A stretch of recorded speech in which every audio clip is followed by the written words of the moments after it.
Hello there. What is going on, everyone? Today we're going to be taking a look at my Imperial fleet for Star Wars Armada. We're going to be kind of showcasing all of the big ships and some of the squadrons. I don't have all of the squadrons down here.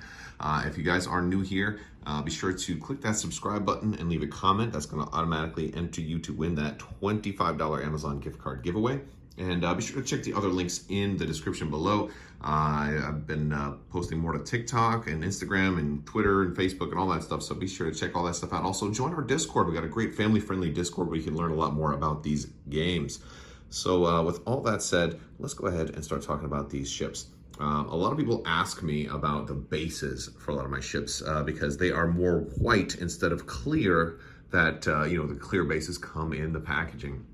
And the reason for this is that when I first got these ships, I was priming them in white, and I forgot to remove the bases, so I primed the bases in white, and I said, hey, that actually looks kind of cool. And I also liked it because one of my first games, some of our ships got mixed up from me and my opponent, and I figured if I primed all of my bases in white, that wouldn't happen. We wouldn't get things mixed up anymore. So I got into the habit of taking all the cardboard off and just spray painting all of my ship bases with a thin white primer. I've since stopped doing that. So like with later waves like this Onager right here, it's still got the clear base. So yeah, I kind of wish I could go back to clear, but it's pretty hard to get primer off of plastic.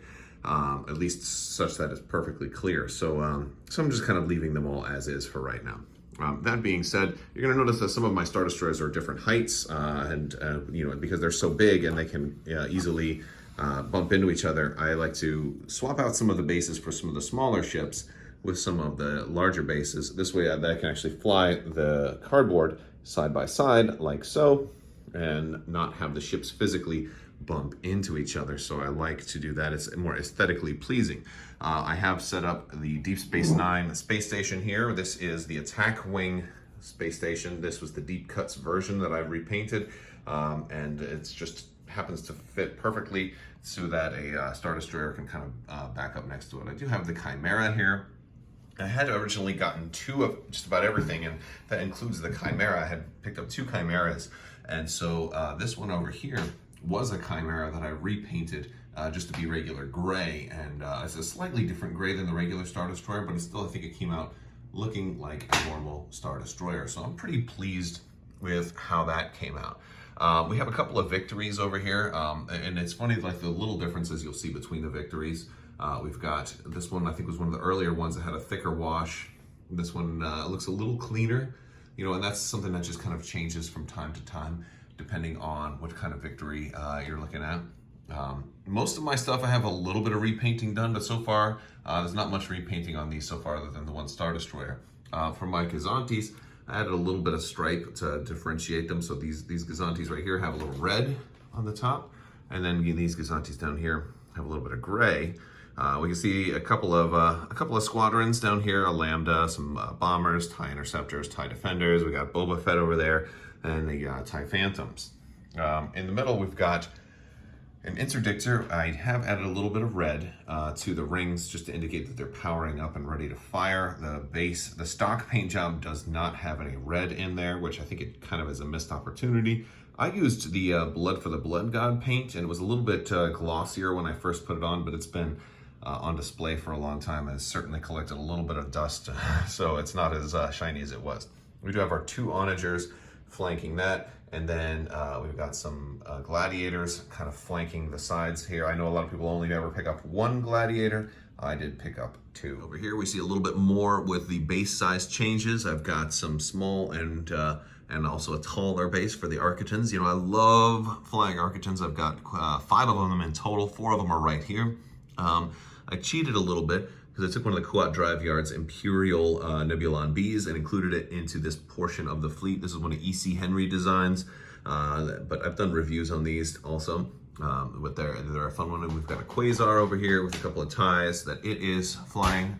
We've got some Raiders. I did swap one of them for the Corvus. This one was a Mill Miniatures design from Shapeways. Put it on that real high quality plastic. Came out really, really good. Very happy with that one. It makes for a great Corvus. A great way to change up your game too is just, either do repaints or swap out some minis for something that's similar but still is going to have the same gameplay as something else. It just gives you a little bit of fleet variation that can be fun to do. Some of these are repainted. One of these was actually from a tournament. I believe that was this one. Was a repainted one from Seraphim Studios, which is located here in Orlando. I'm not sure if they're still doing commissions or not. And then this one was one I tried to do myself. Tried to use tape on this one to get some straight lines, and they're mostly straight but not quite perfect. So I always look at that one and think, boy, I could get a little bit better. We've got the Bellator over here. This one is on. This one is a Mel Miniatures design. This one I was running a lot before the Super Star Destroyer came out, and I do have it on the spare Super Star Destroyer base. The Bellator Star Destroyer, it makes for a great, in my opinion, a great substitute for the prototype version of the Super Star Destroyer. So it's a real fun one to run, especially if you want to run two, because then you can put the Executor or the big Executor class version on your regular base. Now what I've done also is I got some extra tall stands from Mel Miniatures. These are a little bit more of a brittle type of plastic. They're not the clear, but since mine are all white anyway, it doesn't really show up that much differently. But it's a great way to get that that SSD kind of in contrast to the rest of the fleet here.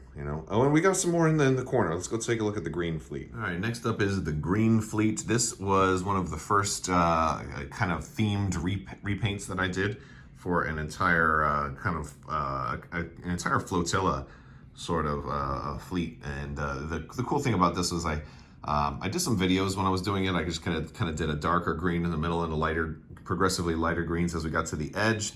This was inspired by one of my favorite bands of all time, Type O Negative.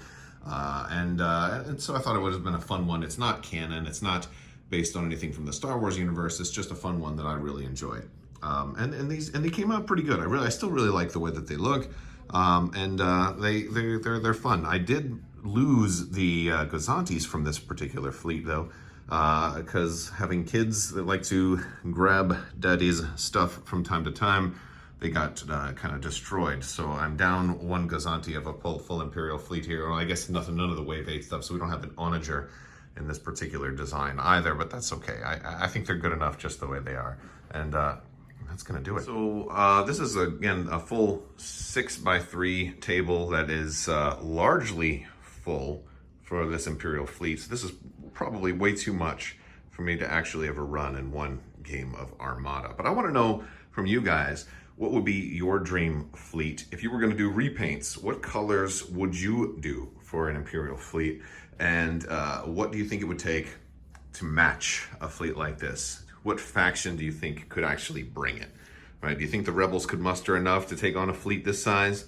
Or would it require maybe a little Republic support? Or do you think General Grievous could throw enough Vulture droids just suiciding into this fleet and take enough collateral damage to bring them down? Let me know in the comment section.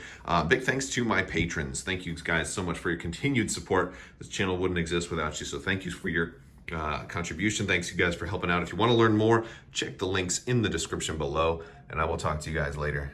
Thank you so much, and as always, have a great day.